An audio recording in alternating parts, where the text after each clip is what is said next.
When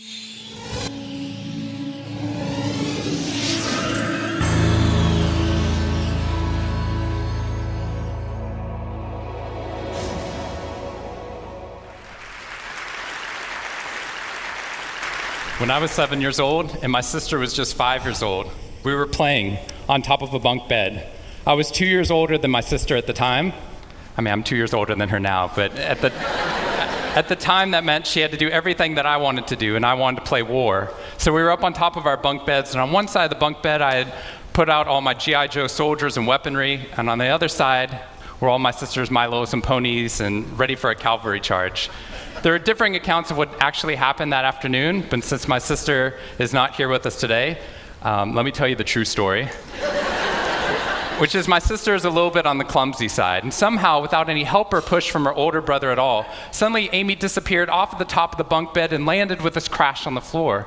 And I nervously peered over the side of the bed to see what had befallen my fallen sister, and saw that she had landed painfully on her hands and knees on all fours on the ground. I was nervous because my parents had charged me with making sure that my sister and I played as safely and as quietly as possible. And seeing as how I had accidentally broken Amy's arm just 1 week before,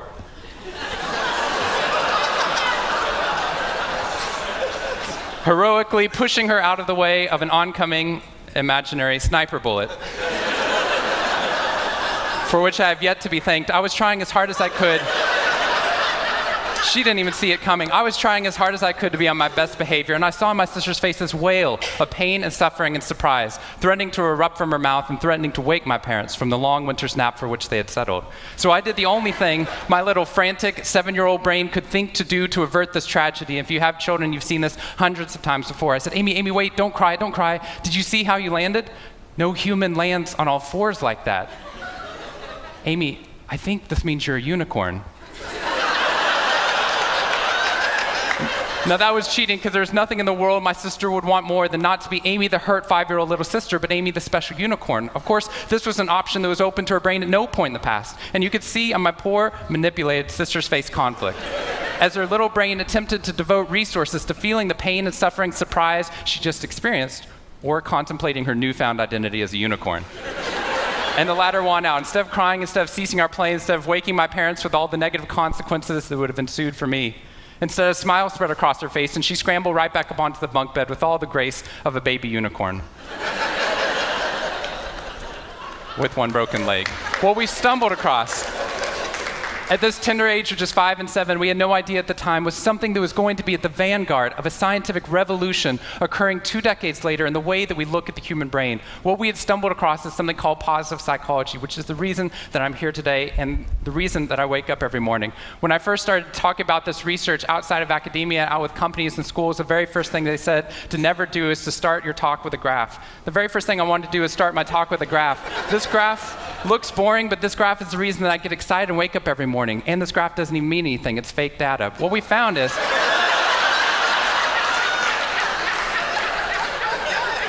if I got this data back studying you here in the room, I would be thrilled, because there's very clearly a trend that's going on there, and that means that I can get published, which is all that really matters. The fact that there's one weird red dot that's up above the curve, there's one weird in the room, you know who you are, I saw you earlier. That's no problem. That's no problem, as most of you know, because I can just delete that dot. I can delete that dot because that's clearly a measurement error, and we know that's a measurement error because it's messing up my data. So one of the very first things that we teach people in economics and statistics and business and psychology courses is how, in a statistically valid way, do we eliminate the weirdos? How do we eliminate the outliers?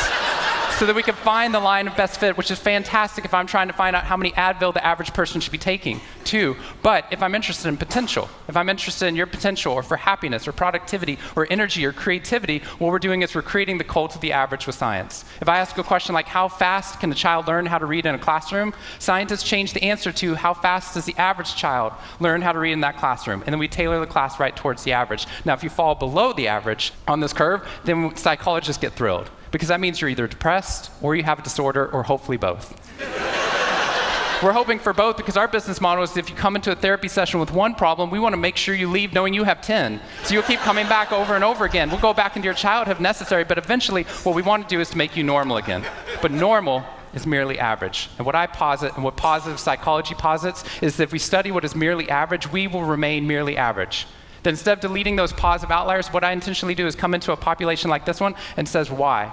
Why is it that some of you are so high above the curve in terms of your intellectual ability, athletic ability, musical ability, creativity, energy levels, your resiliency in the face of challenge, your sense of humor? Whatever it is, instead of deleting you, what I want to do is study you. Because maybe we can glean information, not just how to move people up to the average, but how we can move the entire average up at our companies and schools worldwide. The reason this graph is important to me is when I turn on the news, it seems like the majority of the information is not positive. In fact, it's negative. Most of it's about murder, corruption, diseases, natural disasters, and very quickly, my brain starts to think that's the accurate ratio of negative to positive in the world.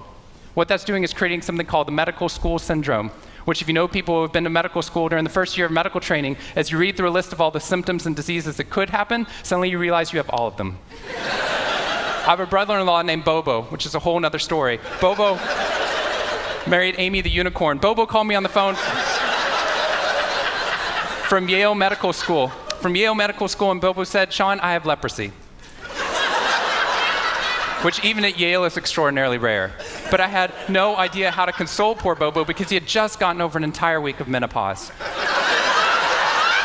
See, what we're finding is not necessarily the reality that shapes us, but the lens through which your brain views the world that shapes your reality. And if we can change the lens, not only can we change your happiness, we can change every single educational and business outcome at the same time. When I applied to Harvard, I applied on a dare. I didn't expect to get in, and my family had no money for college. When I got a military scholarship 2 weeks later that allowed me to go, suddenly something that wasn't even a possibility became a reality. When I went there, I assumed everyone else would see it as a privilege as well, that they'd be excited to be there. Even if you're in a classroom full of people smarter than you, you'd be happy just to be in that classroom, which is what I felt. But what I found there is while some people experienced that, when I graduated after my 4 years and then spent the next 8 years living in the dorms with the students, Harvard asked me to. Wasn't that guy. But what happened, I was an officer of Harvard to counsel students through the difficult 4 years, and what I found in my research and my teaching is that these students, no matter how happy they were with their original success of getting into the school, 2 weeks later their brains were focused not on the privilege of being there, nor on their philosophy or their physics. Their brain was focused on the competition, the workload, the hassles, the stresses, the complaints. When I first went in there, I walked into the freshman dining hall, which is where my friends from Waco, Texas, which is where I grew up, I know some of you have heard of it. When they come to visit me, they look around, they say, this freshman dining hall looks like something out of Hogwarts from the movie Harry Potter, which it does. This is Hogwarts from the movie Harry Potter, and that's Harvard. And when they see this, they say, Shawn, why do you waste your time studying happiness at Harvard? Seriously, what does a Harvard student possibly have to be unhappy about? Embedded within that question is the key to understanding the science of happiness. Because what that question assumes is that our external world is predictive of our happiness levels. When in reality, if I know everything about your external world, I can only predict 10% of your long-term happiness. 90% of your long-term happiness is predicted not by the external world, but by the way your brain processes the world. And if we change it, if we change our formula for happiness and success, what we can do is change the way that we can then affect reality. What we found is that only 25% of job successes are predicted by IQ. 75% of job successes are predicted by your optimism levels, your social support, and your ability to see stress as a challenge instead of as a threat. I talked to a boarding school up in New England, probably the most prestigious boarding school, and they said, we already know that. So every year, instead of just teaching our students, we also have a wellness week, and we're so excited. Monday night, we have the world's leading expert coming in to speak about adolescent depression. Tuesday night is school violence and bullying. Wednesday night's eating disorders. Thursday night is illicit drug use. And Friday night, we're trying to decide between risky sex or happiness. I said that's most people's Friday nights.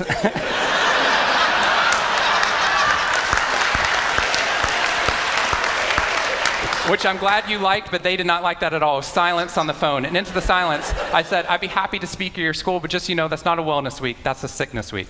What you've done is you've outlined all the negative things that can happen, but not talked about the positive. The absence of disease is not health. Here's how we get to health. We need to reverse the formula for happiness and success. In the past 3 years, I've traveled to 45 different countries, working with schools and companies in the midst of an economic downturn. And what I found is that most companies and schools follow a formula for success, which is this: if I work harder, I'll be more successful. And if I'm more successful, then I'll be happier. That undergirds most of our parenting styles, our managing styles, the way that we motivate our behavior. And the problem is, it's scientifically broken and backwards for two reasons. First, every time your brain has a success, you just change the goalpost of what success looked like. You got good grades, now you have to get better grades. You got into a good school, now you have to get a better school. You got a good job, now you have to get a better job. You hit your sales target, we're going to change your sales target. And if happiness is on the opposite side of success, your brain never gets there. What we've done is we've pushed happiness over the cognitive horizon as a society. And that's because we think we have to be successful, then we'll be happier. But the real problem is our brains work in the opposite order. If you can raise somebody's level of positivity in the present, then their brain experiences what we now call a happiness advantage, which is your brain at positive performs significantly better than it does at negative, neutral, or stressed. Your intelligence rises, your creativity rises, your energy levels rise. In fact, what we found is that every single business outcome improves. Your brain at positive is 31% more productive than your brain at negative, neutral, or stressed. You're 37% better at sales. Doctors are 19% faster, more accurate at coming up with the correct diagnosis when positive instead of negative, neutral, or stressed, which means we can reverse the formula. If we can find a way of becoming positive in the present, then our brains work even more successfully as we're able to work harder, faster, and more intelligently. What we need to be able to do is to reverse this formula so we can start to see what our brains are actually capable of. Because dopamine, which floods into your system when you're positive, has two functions. Not only does it make you happier, it turns on all the learning centers in your brain, allowing you to adapt to the world in a different way. We've found that there are ways you can train your brain to be able to become more positive. In just a 2-minute span of time, done for 21 days in a row, we can actually rewire your brain, allowing your brain to actually work more optimistically and more successfully. We've done these things in research now in every single company that I've worked with, getting them to write down 3 new things that they're grateful for 21 days in a row, 3 new things each day. And at the end of that, their brain starts to retain a pattern of scanning the world not for the negative, but for the positive first. Journaling about one positive experience you've had over the past 24 hours allows your brain to relive it. Exercise teaches your brain that your behavior matters. We find that meditation allows your brain to get over the cultural ADHD that we've been creating by trying to do multiple tasks at once, and allows our brains to focus on the task at hand. And finally, random acts of kindness or conscious acts of kindness. We get people, when they open up their inbox, to write one positive email praising or thanking somebody in their social support network. And by doing these activities and by training your brain, just like we train our bodies, what we found is we can reverse the formula for happiness and success, and in doing so, not only create ripples of positivity, but create a real revolution. Thank you very much.